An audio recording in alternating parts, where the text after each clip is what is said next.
तो 2 मशीनें इन्होंने लीज अरेंजमेंट के तहत दी हैं नेपच्यून लिमिटेड ने। और पहली लीज ए की बात करें तो मशीन ए में हमने ये टेस्ट सारे लगा लिए थे, एक का जवाब यस आ गया था। ये कौन सी लीज थी? Finance lease.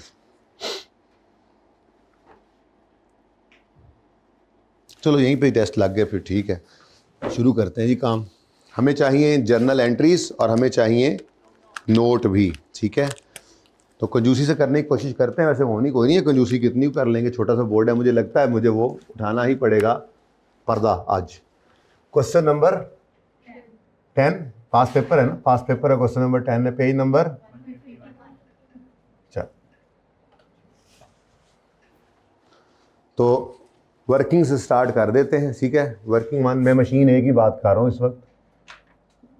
तो मशीन ए वर्किंग 1, अब डीलर मैन्युफैक्चरर है तो कॉस्ट और फेयर वैल्यू भी हमें चाहिए होती है, ठीक है। तो सवाल के अंदर मशीन ए की कॉस्ट गिवन है 6964 कर दें, ठीक है। 6964 कॉस्ट आ गई।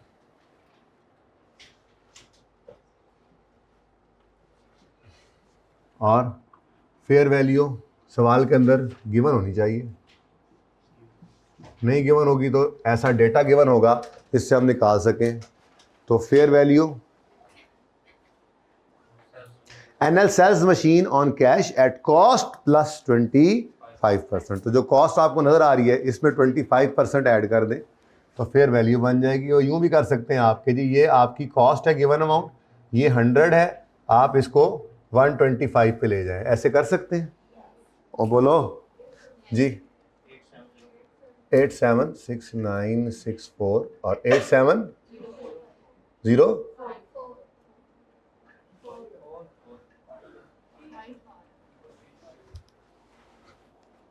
अच्छा, उसके बाद ग्रॉस इन्वेस्टमेंट में क्या आता है जी?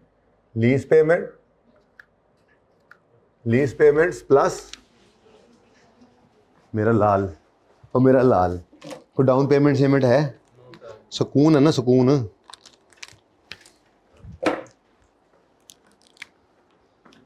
प्लस यूजीआर, ठीक है, डायरेक्ट लिख लेना, मैं तो नहीं लिखूंगा डायरेक्ट। अच्छा, अब लीज पेमेंट में आती है डाउन पेमेंट, सवाल में है कोई डाउन पेमेंट? नहीं। फिर आते हैं रेंटल्स, तो lease instalments payable annually in 2000 है और लीज टर्म ऊपर लिखी हुई है 6 साल, तो 2000 इंटू 6।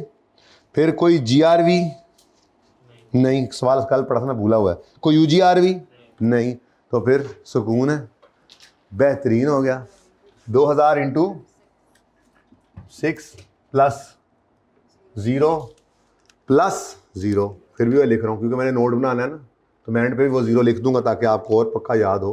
तो बताए जी 12,000। नेट इन्वेस्टमेंट में आपने फिर क्या करना है? PV of LP plus PV of UGRV.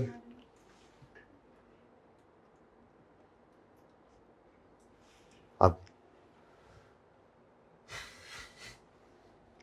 जी, अब रेंटल्स हैं, पहला एडवांस में है, उसको माफ़ कर दो, बाकी के रेंटल्स जो हैं उनको डिस्काउंट कर लेते हैं। 1 माइनस रेट है, पूरे सवाल के अंदर रेट सिर्फ एक ही गिवन है 15%।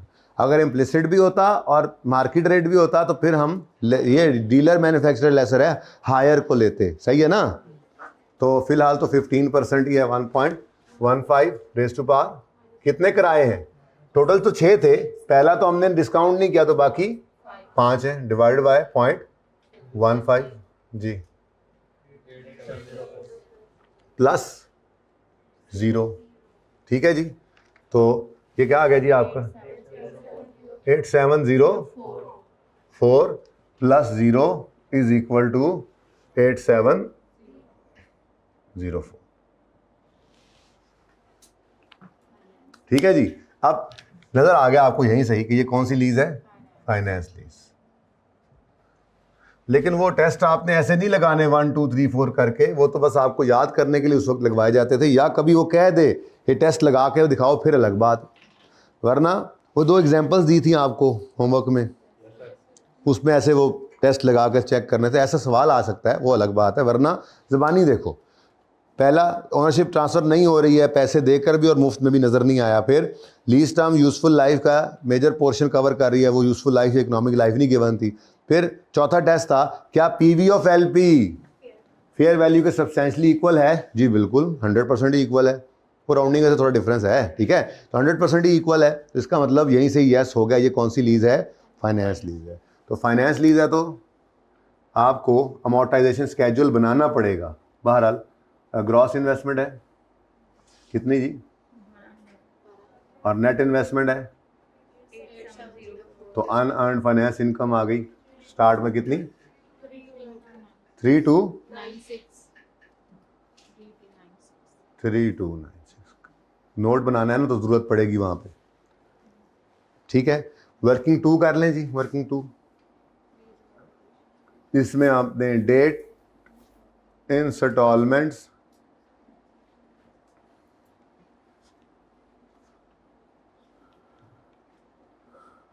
वर्किंग 2 जी, date instalments principal wise principal और बैलेंस।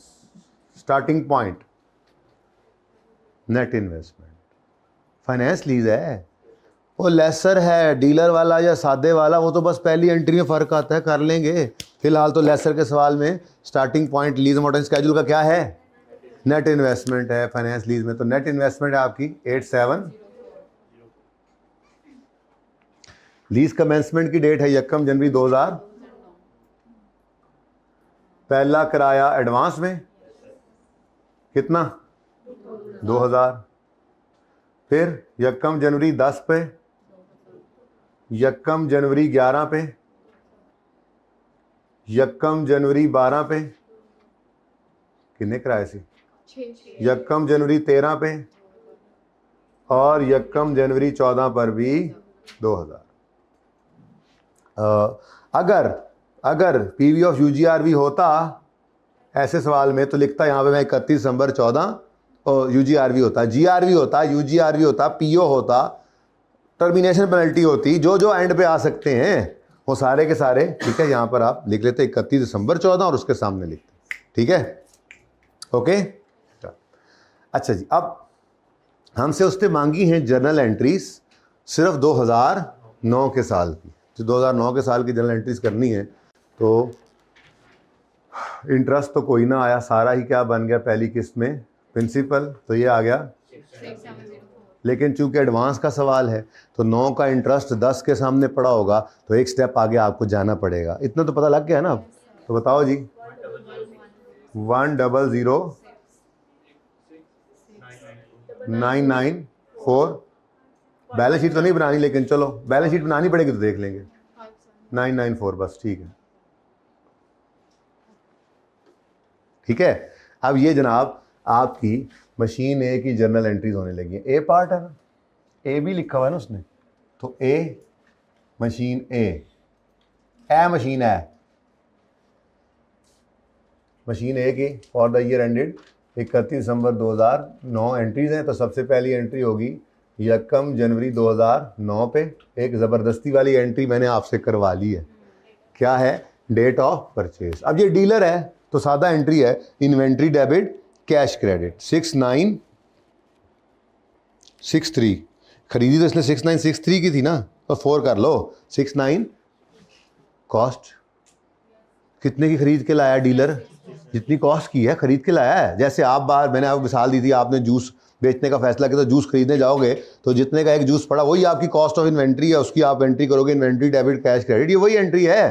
तो पहली एंट्री ज़बरदस्ती जो आपसे करवाई, इन्वेंट्री डेबिट, आपको सोल्यूशन में ये एंट्री नहीं मिलेगी, 6964। उसकी वजह यह है कि सवाल के अंदर उसने डेट ऑफ परचेज गिवन नहीं की हुई थी, ये एंट्री की ज़रूरत ही नहीं थी, पता नहीं कब आई होगी। तो मैंने ज़बरदस्ती करके कह दी नहीं, ये इसी साल के अंदर इन्वेंट्री खरीदी भी इन्होंने इसी साल में, ताकि ये एंट्री आप देख सकें। उसके बाद हाँ भाई, है तो ये डीलर, लेकिन साथ ही इसने ये वाला चस्का उठाया अब लेसर बनने वाला। तो फिर क्या करें जी? सबसे पहले तो टेस्ट लगा के हमने देखा लीज कौन सी साबित हुई, फाइनेंस, तो फाइनेंस लीज में इसने अपनी किताबों से एसेट को निकालना है। अगली बात, ये डीलर मैन्युफैक्चरर लेसर हो पड़ा, finance lease dealer manufacturer lessor है, इस वजह से हमने कहा था इसने दो एंट्रीज करनी है, एक सेल की एंट्री, सेल भी तो इस खुद ही बनाकर सेल कर रहे हैं, तो एक सेलिंग प्रॉफिट सेल की एंट्री भी और दूसरी लीज की। उन दोनों एंट्रीज को हमने कंबाइन कर लिया था, ठीक है। तो पहली एंट्री क्या बनी, यकम जनवरी 9 पर lease receivable debit, cost of sales debit, sales credit और इन्वेंट्री क्रेडिट। अब पर्चे के अंदर बस डायरेक्ट उठाकर लिखें, ठीक है, डायरेक्ट उठाकर लिखें। अब याद हो गया है ना, लीज रिसीवेबल किस पे रिकॉर्ड करना है, नेट इन्वेस्टमेंट पकड़ो, ये 8704। कॉस्ट ऑफ सेल किस पर रिकॉर्ड करना है, कॉस्ट कितनी है 6964, कॉस्ट माइनस पीवी ऑफ, मैं लिखूंगा फिर भी पर्चे में भी लिख देना, कोई बात नहीं, ठीक है, ना भी लिखे तो चलेगा लेकिन लिख देना, खैर है, अच्छा ज़रा रोप पड़ जाएगा 6964, एग्जामिनर पे रोप पड़ जाएगा। हाँ बहुत माशाल्लाह भाई, इसको तो पता है। उसके बाद वैसे वो यूजीआर भी देगा, अच्छा मज़ा तो तभी आता है ना। आगे सेल्स किस पे रिकॉर्ड करनी है, lower of PV of LP या फेयर वैल्यू, तो ₹1 का फर्क आ गया, चलो ₹1 का फर्क है तो फिर भी 8704 ही लिखो, फिर असूल है तो असूल है 8704, ठीक है जी। और इन्वेंट्री किस पे रिकॉर्ड करना है, ले हो भी क्या सवाल, ठीक है। ओवर राइटिंग के नंबर कट जाते हैं, ऐसे नहीं करना, आपने एक लाइन लगानी है सादा सी ऐसे और दोबारा लिखना है 8704 को काट के। अच्छा उसके बाद आगे तो अब बस एक ही एंट्री फ़र्क होती है, आगे तो बस सब नॉर्मल है। तो फिर 31 दिसंबर 2009 पर खड़े होकर देखें तो नहीं बल्कि किराया भी आ गया, किराया पहले दिन ही आया, एडवांस का सवाल है जी। यकम जनवरी 2009 पर किराया पे कराओ, जल्दी करो, रिसीव करो, बल्कि cash debit lease receivable credit कितने से, 2000 से, ठीक है जी।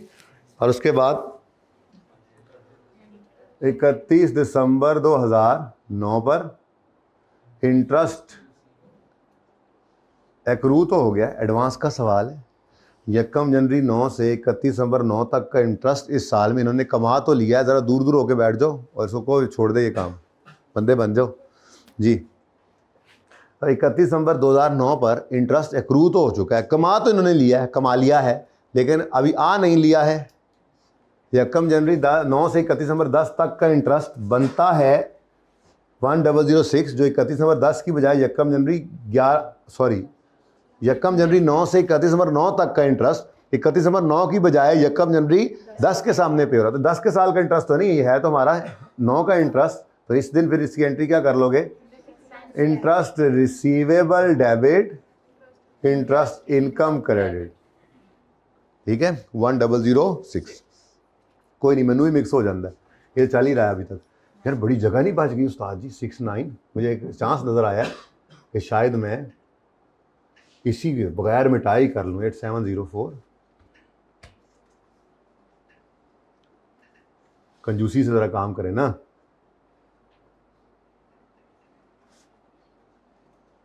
एकदम से वक्त बदल गया, जज्बात बदल गए, हालात बदल गए। 2000, ओहो आईडीसी भी लिख लेता यार, काश जी, 0 से बिल्कुल, क्योंकि ये कौन सी लीज है, डीलर मैन्युफैक्चरर की, ठीक है। डीलर मैन्युफैक्चरर का काम ये लीज करना नहीं होता, इसलिए हमने कहा था ये क्या है, इसका क्या है, सेलिंग एक्सपेंस है। लेकिन फाइनेंस लीज की बात कर रहा हूँ, ऑपरेटिंग की नहीं कर रहा, ठीक है। कल मैंने वो टेबल बनवाया था, पता नहीं वो होना किधर है। मेरा दिल कर रहा है कि आईडीसी की रिवीजन इनकी कर लूँ यहीं पर, तो 0 से ही एंट्री करवा दो मुझे, कोई बात नहीं, मैं 2 एंट्रीज दोबारा लिख लूँगा, अभी तो दूसरी शुक्र लिखी भी नहीं है। आईडीसी अगर होती तो क्या होता, एंट्री क्या होती, सेलिंग एक्सपेंस डेबिट, ज़रा रिवाइज हो जाता है ना, सेलिंग एक्सपेंस डेबिट। अब सवाल में आ जाए तो फिर कोई मसला नहीं, हमें पहले से ही पता होगा।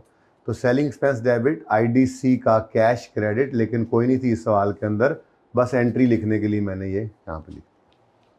चलो अब आगे सवाल नॉर्मल जी। 1 जनवरी 2009 पर cash debit lease receivable credit 2000 से और 31 दिसंबर 9 पर interest receivable debit interest income credit.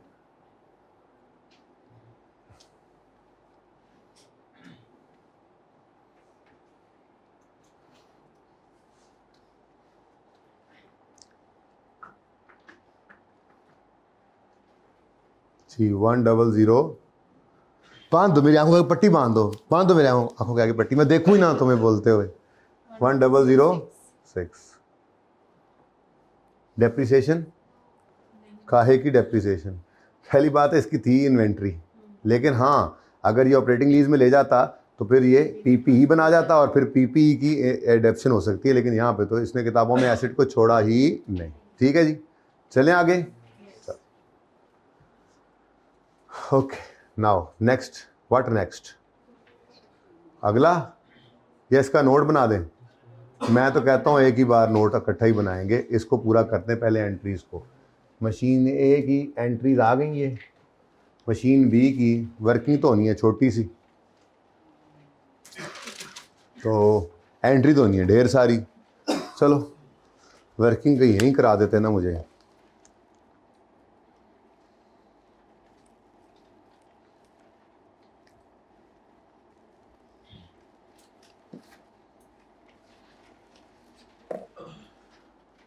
अच्छा जी, अब मशीन बी की बारी आ गई है जी।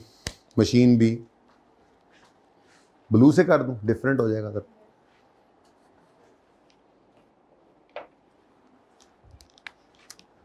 रिक्वायरमेंट अलग चल रही है आपकी, ये अलग चल रहा है, ठीक है। तो वर्किंग नंबर 3 मशीन बी के लिए मैं करूंगा।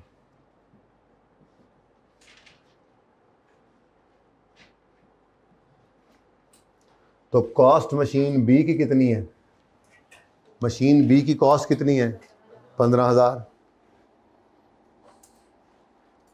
ठीक है। और फेयर वैल्यू तो इसकी भी वैसे ही निकलनी है, तो 15,000 इसकी आ गई जनाब कॉस्ट, और फेयर वैल्यू आ गई 15,000 डिवाइडेड बाय 100 मल्टीप्लाइड बाय 1।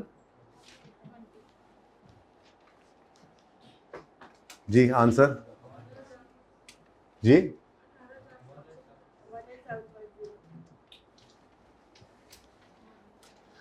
अच्छा। अब ग्रॉस इन्वेस्टमेंट और नेट इन्वेस्टमेंट के चक्कर में तो तब पड़े जब ये फाइनेंस लीज हो, ठीक है। तो पहले ही ज़बानी टेस्ट लगा लिया करो, अगर गड़बड़ हो तो तब दूसरी तरफ जाया करो। कल वो हम जो फेयर वैल्यू की बजाय कुछ और पकड़ के चल रहे थे, सुकून से इधर देखो। पहला टेस्ट और दूसरा टेस्ट तो नज़र नहीं आ रहा, ओनरशिप विल ट्रांसफ़र कहीं नज़र नहीं आ रहा। तीसरा लीज टर्म 3 साल है, इकोनॉमिक लाइफ 3/6, ये भी 9 हो गया। अब चौथा टेस्ट बड़ा इंपॉर्टेंट हो गया, ठीक है। तो चौथे टेस्ट के लिए आपको ये कैश फ्लो तो चाहिए ही, चाहे वो लीज ऑपरेटिंग हो चाहे फाइनेंस हो, आपको ये कैश फ्लो तो चाहिए ना। अब बोलो, तो आपने यहाँ पर वर्किंग 4 ओपन कर ली,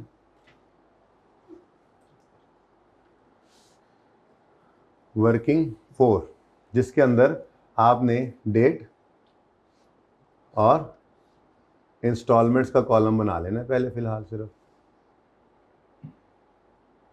अब लीज कमेंसमेंट डेट है जी 1 जनवरी 2009, लेकिन किराया एडवांस है या एरियर है? एडवांस है। चलो पहली लाइन फिर छोड़ देना, 4,000 का किराया है। एक लाइन वैसे एहतियातन छोड़ी होती है ना जो आपने, वैसे ऑपरेटिंग लीज है, मैं नहीं छोड़ रहा।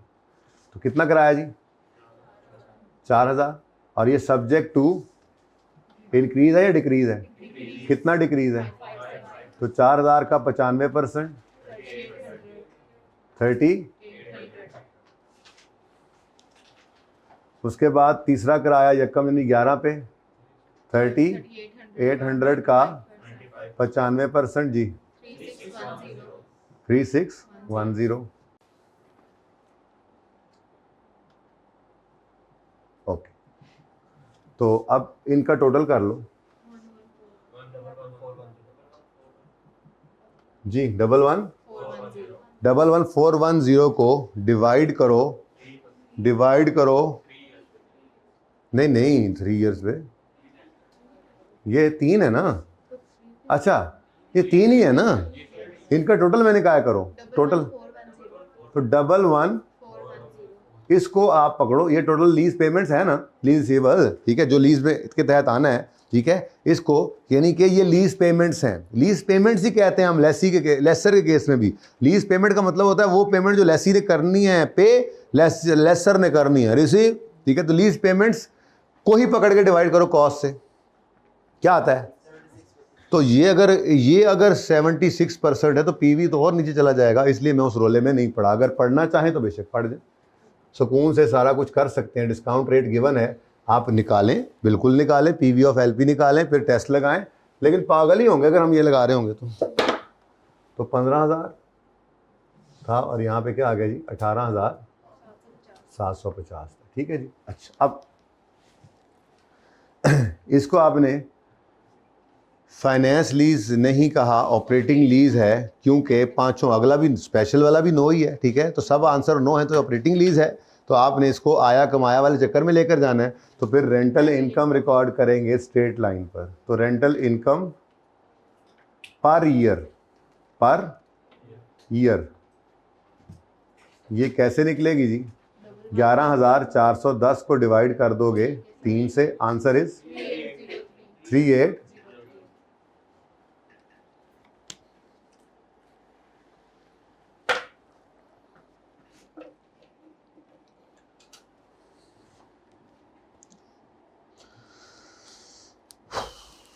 चले जी, अब इन्वेंट्री को ख़रीद लेते हैं। तो ए पार्ट ही चल रहा है, वहाँ पे आपने एंट्रीज़ के साथ ही आगे कंटिन्यू कर लेना है इसको। तो मशीन बी जी 1 जनवरी 2009 पे इन्होंने भी मशीन ख़रीदनी है, लाइक मतलब मशीन ए की तरह से इसको भी ख़रीदेंगे ना पहले। तो इन्वेंट्री डेबिट कैश क्रेडिट, अब इसकी कॉस्ट कितनी है 15,000। अब साथ ही इन्होंने चूँकि इसको किराए पे देना शुरू कर दिया है, तो फिर 1 जनवरी 2009 पे इसको इन्वेंट्री से निकाल के प्रॉपर्टी प्लांट एंड इक्विपमेंट में रख लेंगे।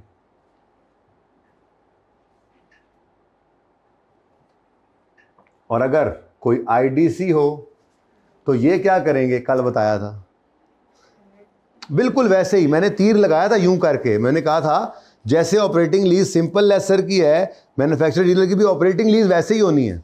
ऑपरेटिंग लीज की मतलब आईडीसी का ट्रीटमेंट वैसे ही होना है, यानी आईडीसी को प्रॉपर्टी प्लांट इक्विपमेंट का पार्ट बनाएंगे।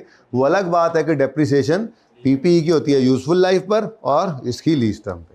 तो अगर आईडीसी इसकी भी होती, जो कि नहीं है सवाल में, लेकिन मैंने कहा चलो ज़रा मैन्युफैक्चरर डीलर सामने आ जाए सारे का सारा ही, ठीक है।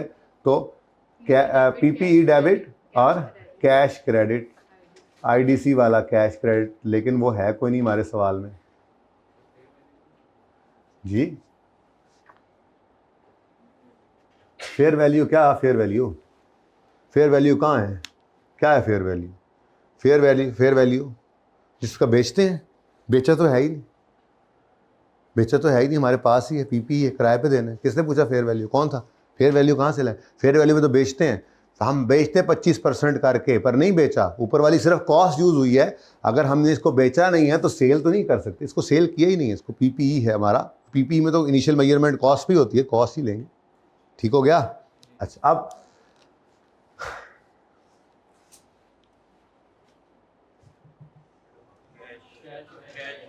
आया कैश, आया घिसाया, ठीक है। चलो तो 1 जनवरी 2009 पर कैश आया, कैश डेबिट रेंट।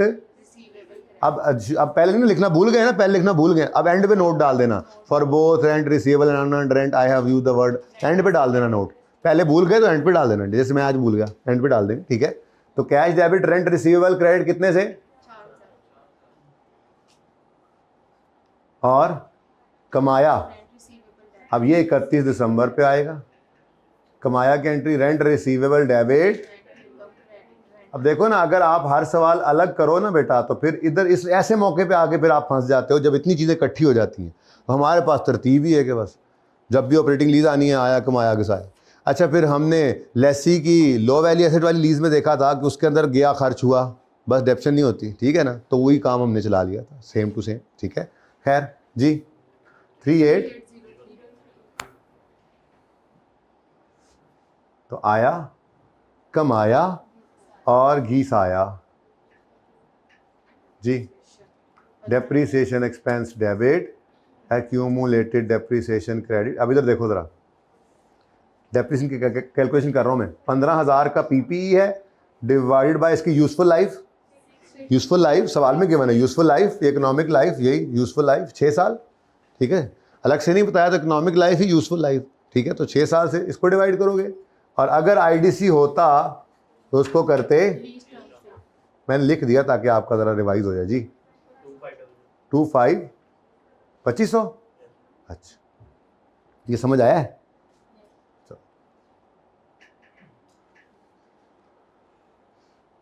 चलो जी, यहाँ तक कोई मसला है तो बताएं।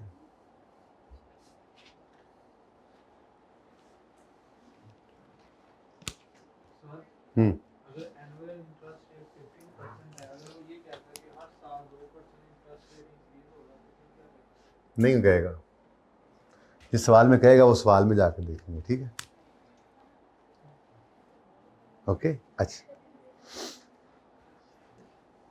वैसे चलो थोड़ी सी बात, अब पास पेपर में एक सवाल है कर लेंगे, वैसे थोड़ी सी बात कर दूं तो हमने आज खड़े होकर ये सारी एस्टिमेशन कर लेनी होती है। उसके बाद फिर जो चेंज है वो हमारे सिलेबस में नहीं है। जब कभी सिलेबस पढ़ोगे ना तो उसमें लिखा होगा कि आपका IFRS 16 है विदाउट ये चेंज इन एस्टीमेट रीअसेसमेंट इसको कहते हैं, विदाउट सेल लीजबैक, और एक चीज़ और भी नहीं है। तो ये बाहर इनिशियल वाले को ही लेके चलेंगे जो आज है। सवाल आएगा तो मैं लिखवा दूंगा वो वाला, ठीक है। अच्छा जी, अब नोट बनाना है, और चलो जितनी जगह है उस पर तो बनाए ना नोट।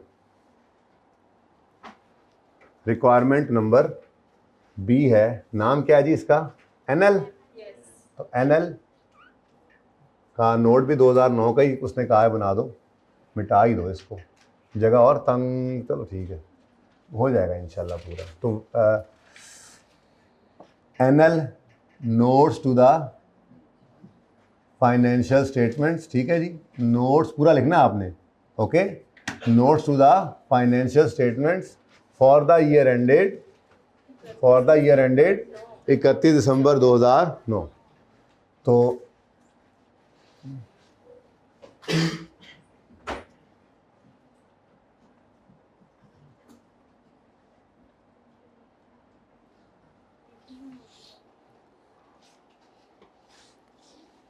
पढ़ लेते हैं क्या कह रहा है वो कहता है prepare notes to the financial statement for the year in accordance with requirement of, इसका मतलब सिर्फ लीज का नोट बनाने, लीज के नोट बनाने हैं, ठीक है।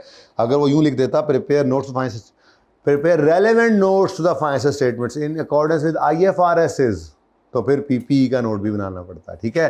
तो वो क्या कह रहा है, prepare notes to the financial statements for the year 31 December 9 in accordance with requirements of IFRS 16। तो IFRS 16 के मुताबिक तो PPE का नोट नहीं ना बनता। हाँ, IFRS 16 के मुताबिक अगर लेसी होता तो राइट ऑफ यूज़ का नोट बनता, वो IFRS 16 ने बताया, ठीक है, सही है ना। तो PPE का नोट नहीं बनाने की ज़रूरत जी। तो शुरू हो जाओ भाई, नंबर को बताओ, नंबर 7, नाम क्या है जी इसका, फाइनेंस लीज। तो 7.1 फाइनेंस लीज नहीं जी, the company has entered into a lease agreement as a lessor, rentals are payable. आप कहोगे सर पेएबल तो रिसीवल लिख लो यार, फर्क नहीं पड़ता। वैसे पेएबल का मतलब होता है वो लेसी ने पे करने हैं ना, पेएबल, ठीक है। बहरहाल रेंटल्स आर पेएबल या रिसीवल जो भी लिखें, annually in advance and in rate is, lease term क्या लिखना बस, ठीक है, एंड रेट इज। अच्छा, वो मैं अर्ज़ कर दूं कि नोट के अंदर आई कैप करंट नॉन करंट जो भी है ना, वो लीज लायबिलिटी है या लीज रिसीवेबल है, वो डालना शुरू कर दिया है उसने पिछली अटैम्प्ट से। तो उसको फिर अब एक ही बार बैठ के डालेंगे सारे नोट्स के अंदर, जहाँ जहाँ जितने नोट्स हमने बनाए हैं, ठीक है ना। ओके, कर लूँगा मैं इंशाल्लाह आपके साथ, वो एक ही बार बनाएंगे ताकि इकट्ठी प्रैक्टिस हो। नई चीज़ आई के हमने डालनी शुरू की तो हम भी डाल देंगे, ठीक है, ओके। अच्छा जी, जिस दिन आप घर को चले जाएंगे ना छुट्टी करके, नहीं आएंगे आखिरी दिन, उस दिन ये काम कराऊंगा, छुट्टी नहीं करनी। उससे पहले उसके बाद आज तक कभी ऐसी बात की नहीं हुई क्लास में, आज के बाद भी नहीं करूँगा, उस दिन के बाद भी नहीं करूँगा, ठीक है ना। छुट्टी नहीं करनी, जिस दिन तक मैं पढ़ाता रहूँ आपने पढ़ने आता रहना। अच्छा जी बेटा, उसके बाद 7.2 है। 7.2 क्या होता है जी? Maturity analysis, contractual undiscounted cash flow. ज़रा छोटी राइटिंग के लिए माफ़ कीजिएगा, आहिस्ता आहिस्ता हम इधर आ रहे हैं, ठीक है जी। लेस देन, अब ये एक ही साल के ऊपर एक ही साल तो दोबारा लिखने की जरूरत नहीं है, ठीक है। तो लेस देन 1 ईयर। अब हम खड़े हैं 31 दिसंबर 2009 पर, तो ये हमारे साल में एक ही पेमेंट हुई है, वो भी साल के पहले ही दिन हो गई। अब less than 1 2000, 1 to 2, 2 to 3, 3 to 4, 4 to 5, पूरा ही नोट है यार, मैं जगह बचा रहा सी उन्होंने, चलो खैर अल्लाह दी मर्जी। तो लेस देन 1, फिर 1 to 2 ईयर्स जी। एक और तरीका भी है नोट बनाने का, फिर कभी बताऊंगा, मतलब इसी के अंदर ही 3 बैंड्स बना देता है वो। 2 to 3 ईयर्स हम नहीं करते वो तजर्बा, फिर 3 to 4 ईयर्स, फिर 4 to 5 ईयर्स, और कहानी खत्म जी। 10,000 ये जनाब आ गया आपका टोटल लीज रिसीवेबल जी। क्या हुआ? मैं ना कान ज़रा बंद है आजकल, पता नहीं क्या हुआ है, दफ़ा जुकाम के पास कान ही नहीं खुल रहे। अच्छा, तो इसलिए ना ज़रा ऊंचा बोला करें, आजकल मैं वो नहीं सुन सकता दूर वाली बातें जो पहले आपकी सुन लिया करता था। अब इसका फ़ायदा ना उठा लेना, ये एंड पे बैठे हुए बच्चे, आंखें फिर भी काम करती हैं, दिल से भी सुन लेता हूँ आपकी बातें, तो दिल भी काम कर रहा है अभी। अच्छा जी, अब टोटल रिसीवेबल आ गया। उसके बाद क्या है जी? 7.2 में 7.3 में रिकन्सिलिएशन। भाई एंड वालों नज़र आ रहा है ये बेटा? इधर आखिरी रो में नज़र आ रहा है, इधर उस्मान तो देखने आते नहीं, तो टाइम पास कर रहे हैं। 7.3 जी, रिकन्सिलिएशन। रिकन्सिलिएशन में स्टार्ट करेंगे हम टोटल लीज रिसीवेबल से।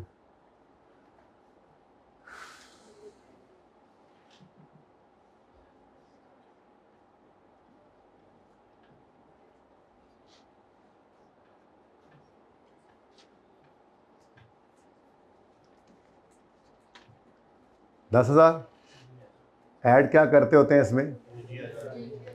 यानी अगर कोई GRV होता तो वो इधर ऐड होता, प्लस लाल, याद आ रहा है? मैं कलर भी नहीं बदलता होता, नहीं है कोई बात, होता तो GRV इधर होता, ठीक है। और अगर UGRV होता, जो कि सवाल में नहीं है, होता तो इधर होता, ऐड UGRV पर 0 है, ठीक है। तो 10,000 आपका आ गया ग्रॉस इन्वेस्टमेंट।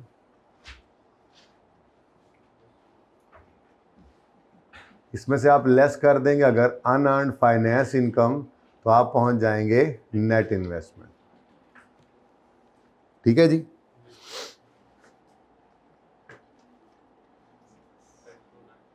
जी, अब हम 31 दिसंबर 2009 पे खड़े हैं, तो जब लीज स्टार्ट हुई थी तो उस वक्त 3296 का अनअर्न्ड था, लेकिन 1006 का इस साल में हम अर्न कर चुके हैं, तो 3296 माइनस 100, अच्छा सॉरी ये तो इधर आना था, 3296 माइनस 1006, आंसर इज, तो 7710। अब चूंकि एडवांस का सवाल है तो इसने मैच नहीं करना, ठीक है। मैच करवाना हो तो इन दोनों को ऐड करना पड़ेगा आपको, इन दोनों को, 6704 और 1006 को करें ऐड, वैसे तसल्ली के लिए। ठीक है। नीचे अब आपने इसके नीचे अब आपने 5-7 लाइनें आज छोड़ देनी है। ऑनवर्ड्स तो फिर अब छोड़े ही करेंगे, पास पेपर पे आ गए ना अब। तो लीज रिसीवेबल, लेसी का नोट हो, लेसर का नोट हो, देखते हैं फिर किसके अंदर जगह आपने खाली रखनी है। अच्छा अब मैं क्या करूं,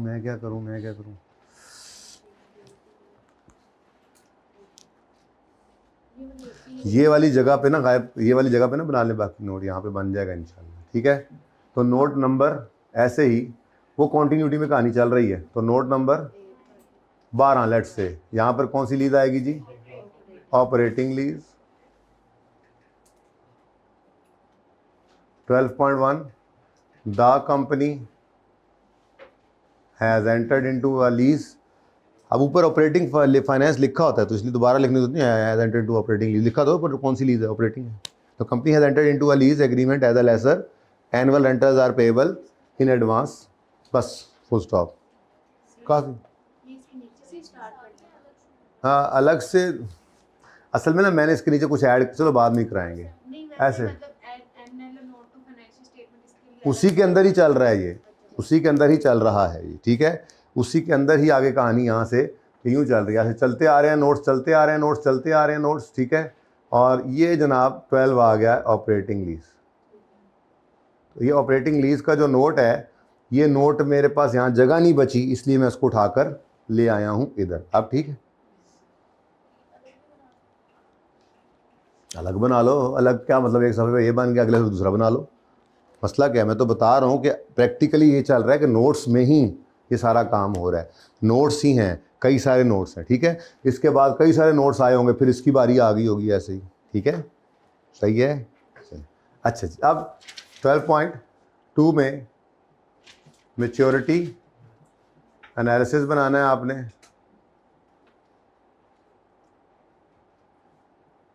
कॉन्ट्रैक्चुअल अनडिस्काउंटेड कैश फ्लोज,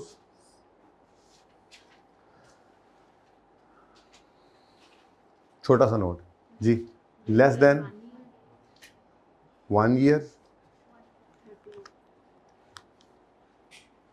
एक काम करें, बंद करें यार इसको, आमिर इसको बंद करें, मज़ा नहीं आया।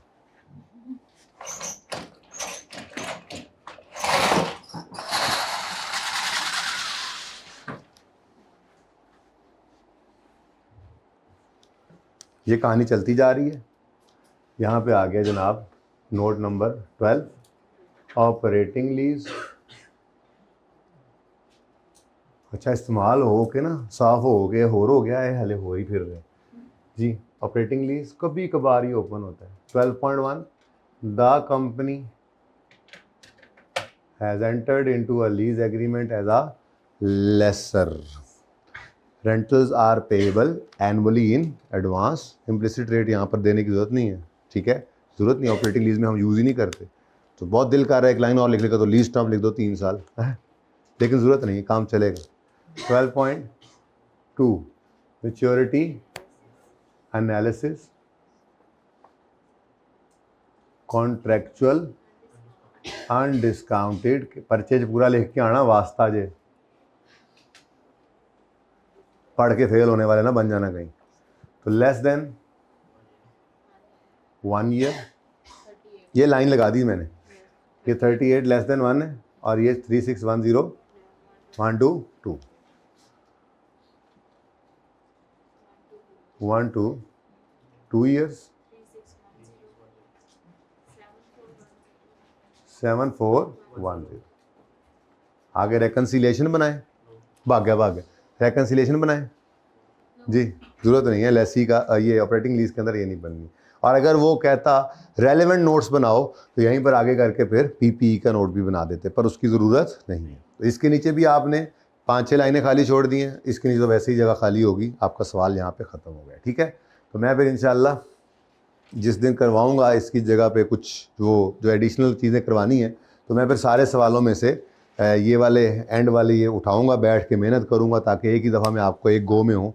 तो जहाँ जहाँ हमने कभी क्लास के अंदर नोट बनाए होंगे, वो क्लास वाले नोट्स को मैं फिर उसी तरह से आपको करवा दूँगा। ठीक है, इंशाअल्लाह। इसको नोट कर लें क्योंकि अभी शीट नीचे आने लगी है। ऑन कर दें आमिर भाई।